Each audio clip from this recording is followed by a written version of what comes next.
Have you ever set a goal for yourself that you're going to wake up early tomorrow morning, and then tomorrow comes and it's not happening? You hit the snooze button 4 times, 5 times, maybe 6 or 7 times. Listen, that type of sleep, these little 8 or 9 minute increments that we get when we hit the snooze bar, that doesn't do you any good. That's not really good, productive sleep. Plus, when you do finally get up, we feel guilty. We feel bad because we didn't work on the goal or the project or the task, whatever it is we really wanted to work on in the morning.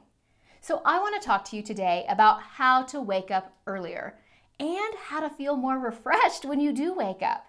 And to make this even easier for you, I've got a free download. I've got a How to Wake Up Earlier blueprint to walk you through the easiest ways to wake up earlier.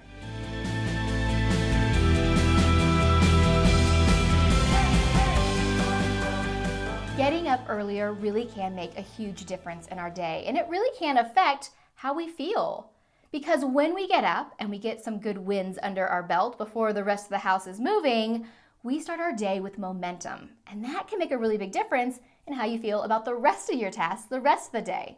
When we wake up and we feel like we failed because we hit the snooze button too many times, that's not really the way we want to start, right? For me, I find that when I get up before the rest of the house is up and moving, I'm able to really dive into the work that I really want to get done. Then I can go wake the rest of the house up an hour or so later and get started with the rest of my day. And that's the difference for me in feeling really, really productive. And here's the thing, even if you just back up your early morning wake up time a tiny little bit, that can make a huge difference too. Recently, I was noticing that we were scrambling out the door and everyone was in a bad mood in the morning as we were trying to get the kids to school and John and I to work. So we backed up our morning routine by 9 minutes. Basically, one snooze button, right? 9 minutes. I backed it up 9 minutes. That 9 minutes somehow feels like 30 minutes because now everyone is downstairs, dressed, lunches are in the backpack, ready to go with minutes to spare. And we're able to walk out the door and feel good as a family. It's so nice to start our day with that little win. So what I'd love to do is I'd love to share 5 steps for waking up earlier. You ready? All right, let's start with tip number 1. Step number 1 is to go to bed earlier. Pretty simple, right? Makes sense. You want to wake up earlier? You got to go to bed earlier. But here's the thing. Most of us adults think, I don't need a bedtime. But it's not just kids who need bedtimes. We need a bedtime too. We just need to decide it for ourselves. When we don't have a bedtime, it becomes really easy to think to ourselves, yeah, I'm just going to binge one more TV show on Netflix, or I'm just going to give a quick check-in on social media.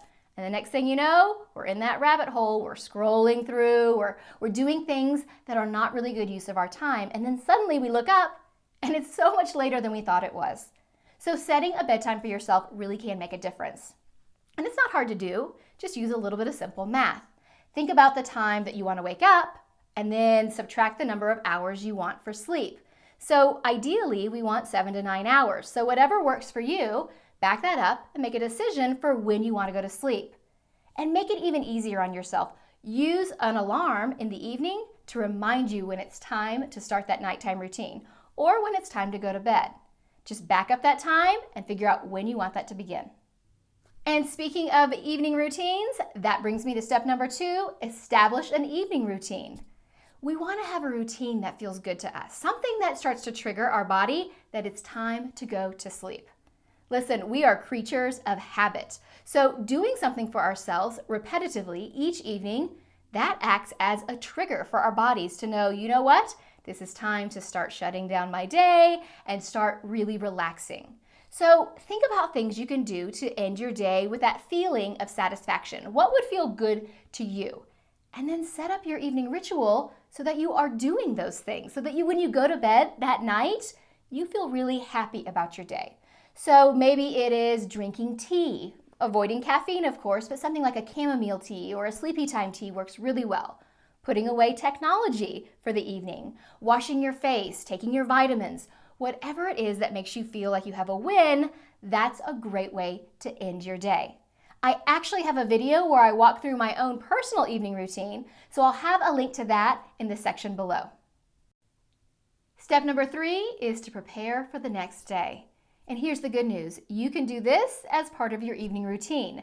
Do a few things that will help you build momentum for tomorrow. It can really make a difference in alleviating your stress, helping you not feel so rushed in the morning, and honestly, it can help you get a better night's sleep because all those things you're worrying about doing tomorrow already have a little bit of momentum built into it because you've done some of it tonight. That allows you to go to bed feeling a little more relaxed, a little calmer, getting all those thoughts either down on paper or ready to go for the following day. That can make a really big difference in how you feel. And here's the other bonus we get. That allows you to use your morning for more significant things instead of making lunches, right? So you can do some things like packing up the lunches. You can choose your outfit for tomorrow. You could lay out your workout gear if you're really wanting to get serious about exercising. You could put out the morning items that you need, like coffee cups and breakfast items onto the table. That might even make it so that your kids can pour their own cereal for breakfast, right? So do some things that build up momentum. I call that adding a little bit of water into our well. That comes from the Hemingway quote about leaving a little water in your well to build momentum. We always want to give ourselves a springboard, so tomorrow feels like a success already. The fourth step is to create a morning ritual. It's not enough to have an evening routine. Let's give ourselves something we're really looking forward to doing in the morning. That'll make it even easier to pop out of bed instead of dragging yourself out of bed. What I like to do as my morning routine is I like to spend some time writing. It's something I really get a lot of joy out of, a lot of fulfillment out of, and I do that before everyone else is awake. I also make sure I have time for meditation and prayer. I make time for stretching. I drink 16 ounces of water, so that way I feel really hydrated. And that makes a huge difference. It makes it so that I want to get out of bed. I look forward to turning on the fireplace, sitting on my cozy corner of the couch, cracking open my computer, and getting started with my typing. That makes me want to get out of bed. So when I'm laying there under those warm covers thinking, do I want to get out of bed or do I have to get out of bed? It makes me want to. And that makes a big difference in our mindset. Just that little change in how we feel of wanting to get out of bed instead of having to get out of bed. That can give us our own little springboard to pop out of bed and get started with our morning. And step number 5 is to give yourself a few snooze days. Now, I'm going to be honest, this tip goes against everything I've ever read about getting up earlier.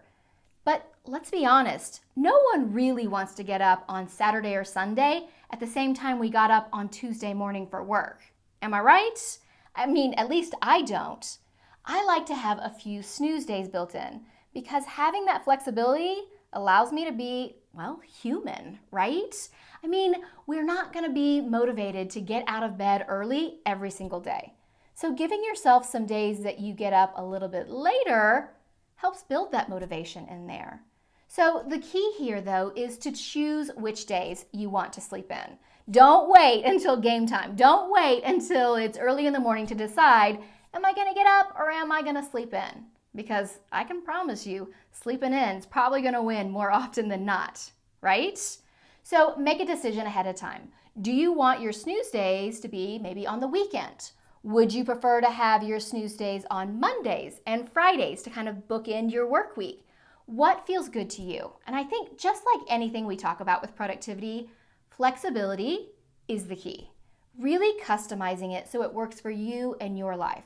So if getting up at 5 o'clock in the morning does not sound appealing 5 days a week, don't do it, right?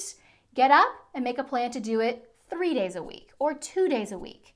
Let's start small. Let's build in to having this early morning for ourselves instead of feeling like we need to jump in and do it every single day of the week. And that's what I want to remind you of. Take it slowly. Take your time building into this getting up early. Start with maybe 30-minute increments of backing up your morning routine. So let's say right now you get up at 8 o'clock, but you want to get up at 5 o'clock in the morning. We're going from 8 o'clock to 5 o'clock is going to feel really rough. But if we, the first week, start getting up at 7:30, and then the following week 7 o'clock, and then 6:30, and then 6, and we start backing it up, it allows our bodies to adjust slowly. and it makes it feel a little bit better. And that's really what we're looking for. We want it to feel good, so we're encouraged to keep doing it. Now, don't forget, if you're backing up your wake up time 30 minutes, back up that going to bed time also 30 minutes, right? But here's the key too. Think about this. What's the time that works best for you? Don't worry if your best friend gets up at 4:30 in the morning and works out. Good for her. That might not work for you. Maybe getting up for you is 6 o'clock in the morning or 6:30. Maybe you try 4:30 in the morning and you go, this just isn't for me. That's okay too. Don't feel like you're stuck with the time you originally wanted. Figure out what works for you. It's going to take some experimenting. It's going to take some time, but find what feels good for you each and every day. And then keep it consistent. Use that time for things that really do feel good.